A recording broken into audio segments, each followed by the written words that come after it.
सनातन का वो संत जिसके आगे साइंस नतमस्तक, सनातन का वो संत जिसके आगे टेक्नोलॉजी नतमस्तक, सनातन का वो संत जिसके आगे भेदभाव नतमस्तक, सनातन का वो संत जिसके आगे हर धर्म के लोग नतमस्तक, सनातन का वो संत जिसके आगे चमत्कार भी नतमस्तक।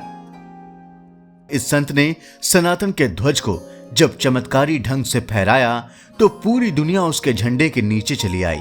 जी हां, आपने सही पहचाना, ये चमत्कारी संत नीम करौली बाबा ही हैं। आज आपको इन्हीं महान संत के बारे में ऐसी अनसुनी और अनोखी जानकारी मिलेगी जिससे आप भी चमत्कृत हुए बिना नहीं रहेंगे। आप देखते रहिए धर्म और आध्यात्म का ये अनोखा चैनल द कर्मा। दोस्तों, महान संत नीम करौली बाबा को हनुमान जी का अवतार माना जाता है। उनके कुछ शिष्यों ने उन्हें साक्षात हनुमान जी का विशाल रूप धारण करते हुए देखने का भी दावा किया है। अत्यंत सरल और सादगी से रहने वाले नीम करौली बाबा ने अनेक चमत्कार किए हैं। समाधि लेने के बाद भी उनके कई भक्त आज भी उनके चमत्कारों का अनुभव करते हैं। आज आपको उनके कुछ ऐसे चमत्कारों के बारे में हम बताएंगे जिन्हें देखकर साइंटिस्ट से लेकर आम लोग तक सभी हैरान रह गए। उनकी आध्यात्मिक शक्तियों को देखकर कई professor, doctor, engineer, industrialist, politician उनके भक्त बन गए। बात 1967 की है। हार्वर्ड यूनिवर्सिटी के साइकोलॉजी डिपार्टमेंट के असिस्टेंट प्रोफेसर रिचर्ड अल्पर्ट पहली बार भारत आए थे। वो नशे और आध्यात्म के बीच समन्वय बनाने को लेकर स्टडी कर रहे थे और कई तरह की नशे वाली ड्रग्स को लेकर रिसर्च कर रहे थे। इसी दौरान उनकी मुलाकात नीम करौली बाबा से हो गई। बाबा से बात करने में उनकी ज्यादा रुचि नहीं थी। तभी बाबा ने रिचर्ड से LSD नाम की ड्रग मांगी। रिचर्ड ने उनकी तरफ वो शीशी बढ़ाई। बाबा ने शीशी में रखी तीनों गोलियां खा ली। रिचर्ड की हैरानी की सीमा न रही। एक ही गोली में आदमी नशे से बेसुध हो जाता है, 3 गोलियों में तो मौत हो जाती है। लेकिन बाबा को जैसे कुछ हुआ ही नहीं। वो पहले की तरह ही हंसते और बोलते रहे। 4 साल बाद रिचर्ड फिर से बाबा के आश्रम में आए। उन्हें शक था कि बाबा ने गोलियां खाई भी थी या नहीं। बाबा ने रिचर्ड से फिर वही गोलियां मांगी। इस बार बाबा ने 4 गोलियां उन्हें दिखाते हुए अपनी जीभ पर रखकर एक एक करके पानी के साथ खा ली। लेकिन बाबा पर कोई असर नहीं। हार्वर्ड के प्रोफेसर ने जब खुद अपनी आंखों से बाबा के सामने साइंस को नतमस्तक होते देखा तो वो भी नतमस्तक होने से खुद को रोक नहीं सके।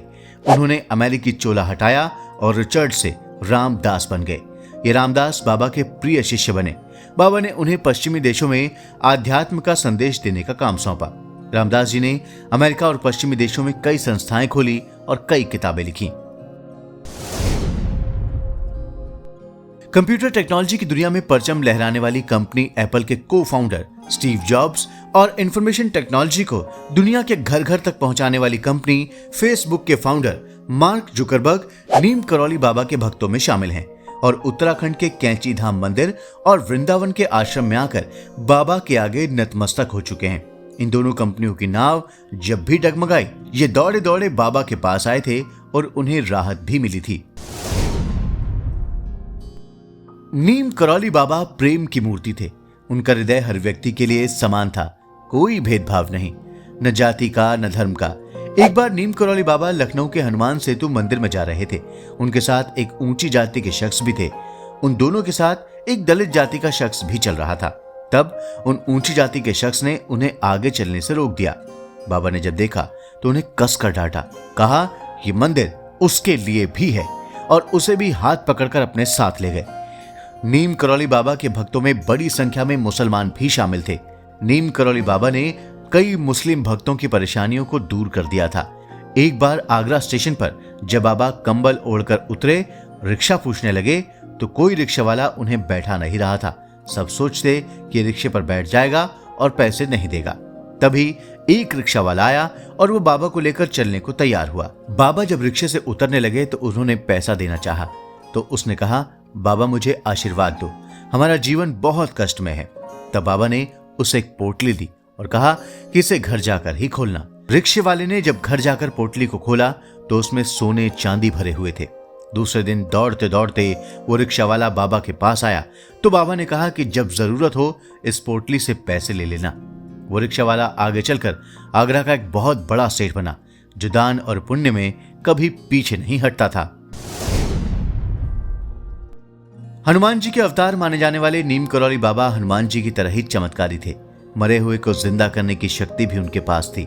एक बार महान संत देवराहा बाबा से जब उनके एक शिष्य ने नीम करौली बाबा के बारे में पूछा था तो देवराहा बाबा ने कहा, वैसे संत युगों में एक बार पैदा होते हैं, वो तो मरे हुए को भी जिंदा कर सकते हैं। इस संबंध में एक घटना काफी प्रसिद्ध हुई थी। कहा जाता है कि मथुरा की एक अत्यंत गरीब महिला उनकी भक्त थी। बाबा जब भी उधर से गुजरते तो उसके घर जाते और वो भक्ति और प्रेम पूर्वक उनके लिए रोटी बनाती और खिलाती थी। उस बूढ़ी महिला का एक ही बेटा था। एक दिन वो घर में बीमार पड़ा और उसकी मौत हो गई। गरीब महिला के पास उसका अंतिम संस्कार करने के लिए भी पैसे नहीं थे। मौत के दूसरे दिन भी उसका शव घर में पड़ा रहा।